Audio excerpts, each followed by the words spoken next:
مرحبا بكم الناس الكل في الفيديو ذي باش نحكيو على مشاركة الفرق التونسية في كأس الكاف.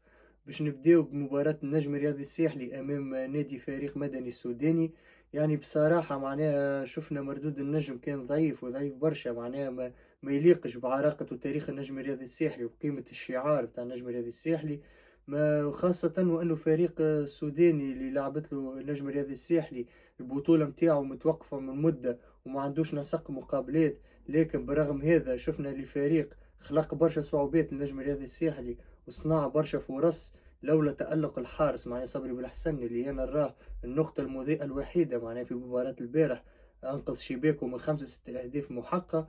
الحقيقة معناها نتفهم غضب الجماهير متاع النجم الرياضي الساحلي على مردود الفريق. معناها تشوف بعض اللاعبين قاعدين يلعبوا توا في الإطوال، الحقيقة ما يستاهلوش معناها. خاصة البارح كي تفرجت شفت المهاجم دياو، معناها الحقيقة مهاجم متواضع جدا معناها. ما- رغم البنية الجسمانية اللي عنده، لاعب معناه لا يحدق لا تسديد لا لعب الكرات الهوائية. الحقيقة معناه شفت أنا البارح اللاعب الوحيد اللي تحرك وحاول يخلق الخطر اللاعب راقي العواني.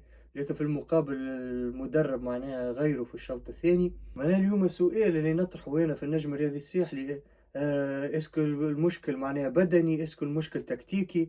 الحقيقة معناها واضح إنه الفريق اللاعبين قاعدين يلعبوا من غير روح، معناها مانيش قاعدين نشوفوا في قليب على التيران، مانيش قاعدين نشوفوا في جرينتا.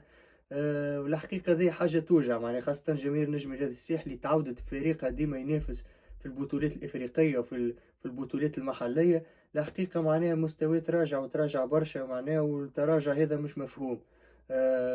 مع هذا الكل نقعد بوزيتيف معناها. نتصور أنا النجم الرياضي الساحلي في مباراة العودة في ميدانه في سوسة، نتصور وين بحضور الجماهير قادر أنه يحقق نتيجة إيجابية ويضمن الترشح للدور القادم. وإن شاء الله الجماهير تكون حاضرة في المباراة العودة وتساند الفريق متاعها. وإن شاء الله على لا تكون المباراة الجاية هي مباراة الاستفاقة والصحوة وانطلاقة صحيحة للنجم الرياضي الساحلي الموسم هذا. نمر الآن مباراة الملعب التونسي اللي لعب أمام فريق سنيم الموريتاني. إلى الحقيقة معنا شفنا الملعب التونسي دخل بقوة في الشوط الأول، وكان أداؤه أفضل بكثير من الشوط الثاني. وهذا أمر مفهوم خاصة مع ضغط المباريات في المدة الأخرى. الفريق لعب ما يقارب 7 مباريات في 20 يوم. الأسبوع الفارط لعب معناه كان واجه الترجي الرياضي التونسي، وكان انتصر عليه 1-0 وقدم مباراة ممتازة ومباراة كبيرة. وبعدها تحول الباجة كيف ولعب أمام أولمبي الباجي وانتصر 2-1. دونك نتفهم التراجع البدني في الشوط الثاني للملعب التونسي. ولهنا تفهم معناها الفرق، هذا الكلام ينطبق للفرق الكل المشاركة في المسابقات الإفريقية، أنه قيمة البنك متاعك والاحتياطيين في المباريات هذوما باش ترتح بعض اللاعبين الأساسيين. قيمة مهمة جدا معناها. النتيجة أنا نراها تبقى إيجابية جدا، والملعب التونسي في مباراة العودة عنده كل الحظوظ باش يختلع ورقة العبور بريحية. صحيح أنه فريق سنيم موريتاني فريق محترم وخلق بعض المتاعب للملعب التونسي خاصة في الشوط الثاني وعمل بعض الفرص.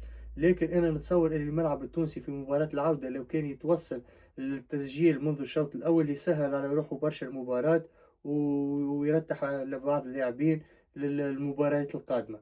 شكرا لكم الناس الكل، متنساوش باش تعملوا اشتراك في القناة باش يوصلكم كل جديد، وإن شاء الله نشوفكم بخير.